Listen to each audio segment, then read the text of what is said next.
हमारे साथ आपको कुछ अति पिछड़े समाज के लोग नजर आएंगे और इन लोगों का यूज सिर्फ और सिर्फ वोट बैंक के राजनीति के लिए किया जाता है। चाहे वो पार्टी बीजेपी हो, जेडी हो या आरजेडी हो, सभी लोग इन लोगों का सिर्फ और सिर्फ जब वोट आएंगे तो इन लोगों का याद आने लगेगा और इन लोगों का बात करना शुरू कर देंगे।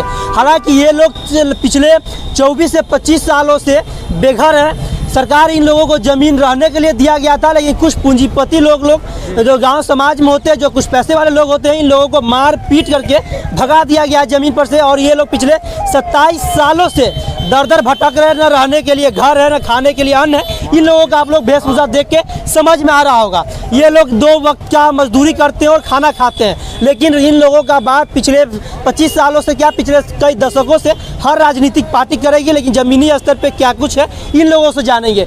एक बात बताइए भैया, आप लोग बीजेपी के ठीक सामने है, जेडीयू भी गए, आरजेडी भी गए, डीएम ऑफिस गए, एसपी ऑफिस गए, दरोगा के यहाँ गए, हर जगह गए आप। क्या बात है जो हर जगह दर दर भटक रहे हैं आप लोग? सो बताइए सबसे पहले। हम लोगों का प्रखंड में जो है, प्रखंड में हम लोगों का कोई वैल्यू नहीं है। जी हाँ, अगर रसीद काटने के लिए या जमीन का कोई विशेष बोलने के लिए जाते हैं तो वहाँ तुरंत जो है अचानक धक्कम धुक्का शुरू हो जाता है। मतलब कि बात यह है कि आप लोगों को सरकार के द्वारा पहले जमीन दिया गया था रहने के लिए। आप थोड़ा सा आगे आ जाइए, इन लोगों को थोड़ा सा बात सुनाई देगा।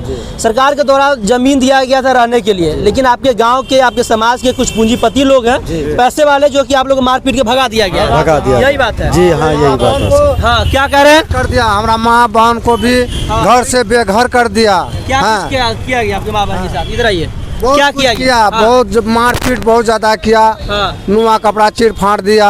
वो लोग कौन लोग हैं ऐसे जो गांव के आपके समाज के लोग हैं? आप लोग कहाँ के रहने वाले? इस्लामुद्दीन। आप कहाँ के रहने वाले हैं? हम जहांगीरपुर हरिजन टोला, रामदेली पंचायत से, जलालगढ़ प्रखंड से, थाना जलालगढ़ से, जिला के हैं, जिला पूर्णिया जिला के। वहाँ के डीएम साहब से जब बात हुई तो क्या कुछ कहा गया? डीएम साहब से याद नहीं कि आप लोग 27 सालों से आप लोग दर दर भटक रहे हैं? कोई नहीं सुन रहा है हमरा। डीएम साहब नहीं, कोई सुनता नहीं। हम यहाँ आए हैं, बीजेपी ऑफिस आए हैं। क्या कुछ कहा गया? आप लोग अभी कंप्लेन दिए अपना लेटर? क्या कुछ कहा गया उनके? वो बोला कि जाइए, सुनेगा, जरूर सुनेगा। 27 सालों में आप लोगों का कोई नहीं सुना गया। 27 सालों में लगभग 6 से 7 बार चुनाव हो गया और इन लोगों का 6 से 7 बार हर बड़े बड़े पार्टी है जो इन लोगों का बात किया, लेकिन जमीनी स्तर पर देखिए 27 सालों से ये लोग जमीन के लिए भटक रहे हैं। बिहार सरकार इन लोगों को देखिए, पीछे में देख रहे हैं, सैकड़ों की संख्या में सभी लोग हैं। क्या कहना चाह रहे चाचा? हम ये कहना चाह रहे हैं 29/12/2016 से चकबंदी में हम केस लड़ रहे हैं जी। अब तक हमारा कोई सुनवाई नहीं हो रहा है। 1954 का हमारा पास खतियान है और हमारा पास 80-81 का रसीद भी है सर। 2016 में कर्मचारी बोला आपका रसीद आरएस पर कट जाएगा, लेकिन जब रसीद कटाने के लिए गए तो बोला वंशावली बना के लाइए। जब वंशावली बना करके लेके गए तो वो तब क्या बोलता है कि नहीं, आप ऊपर से ऑर्डर लेकर के आइए। आपका नाम में जमाबंदी में, चकबंदी में जमीन नहीं है। आपका 1954 का खतियान है, चकबंदी का मन होता है। सरकार बात नहीं सुन रही है। वहाँ के जो सीओ साहब है, बीडीओ साहब, सब क्या कह रहे हैं? कुछ नहीं सुनवाई किया। हमने डीएम को आवेदन दिया, डीएम बोला सीओ साहब इसका जवाब देगा। अच्छा, डीएम साहब बोले सीओ साहब, सीओ साहब फिर क्या बोले? सीओ साहब के पास दौड़ते दौड़ते 2 महीना हो गया। जब मेरा पॉकेट से पैसा खत्म हो गया तो सर हम डीएम साहब भी सुनना बंद कर दिया। सुनना बंद। देखिए कैसे बिहार में क्या स्थिति है, जो कुछ पूंजीपति लोग के द्वारा, धनवान लोगों के द्वारा इन लोगों का पिछले 27 सालों से हक मार लिया गया है। सरकार इन लोगों के रहने के लिए जमीन दिया गया सरकार के द्वारा, और इन लोगों को सारा जमीन लोग हड़प कर लिया है। और देखिए यहाँ पे लाल कार्ड के द्वारा जब जमाबंदी होता था, हाँ, क्या कुछ कह रहा है दिखाई। देखिए सारा पेपर लेकर के ये लोग बीजेपी ऑफिस के सामने बैठे हुए हैं और फिर ये लोग जेडीयू ऑफिस भी जाएंगे, आरजेडी ऑफिस भी, हर जगह आप लोग चले गए, कहीं कोई सुनवाई नहीं हुआ।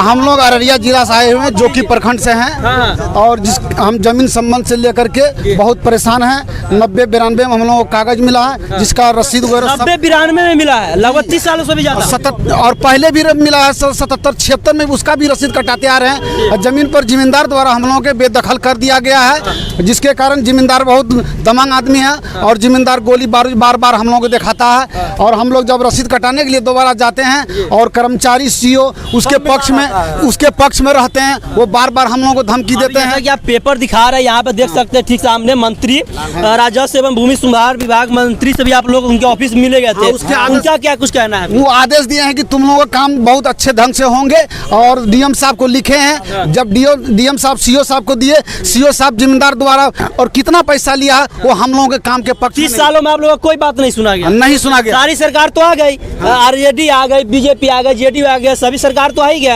आप लोगों का कोई अपना लग रहा है बिहार में? नहीं, इस बार लगता है हम लोगों का ये बीजेपी सरकार काम होगा। अच्छा, बीजेपी में विश्वास लग रहा है आप लोग को? हाँ, होगा, काम होगा। विश्वास दिए हैं? हाँ, विश्वास दिए हैं। और इन लोगों से फिर हाँ बताइए। और बाकी बात रहा कि जिम्मेदार जो भूपेंद्र यादव है और सीओ साहब को इतना रुपया दिए हैं कि जो उसके पक्ष में वातावरण करते हैं और गरीबों के पक्ष में वातावरण का महिमा मंडन करते हैं। हाँ, तो ये लोग बीजेपी ऑफिस आए थे और देखते हैं कि इन लोगों का कांटेक्ट नंबर भी लेंगे और इन लोगों से सोचे कुछ दिन के बाद इन लोग जरूर संपर्क करेंगे और सोचेंगे क्या, देखेंगे कि क्या ये लोगों का जो समस्या पिछले 30 सालों से है, ये लोग जो बेघर हो चुके हैं, क्या कहाँ का आप लोग जिला अररिया पूर्णिया जिला के डीएम साहब और राजस्व विभाग के मंत्री साहब के अररिया जिला के सभी लोग का ये लोग जो आने वाले समय में क्या समस्या दूर हो पाता है या नहीं, तब तक देखते रहिए हमारा चैनल बिहार 24। धन्यवाद।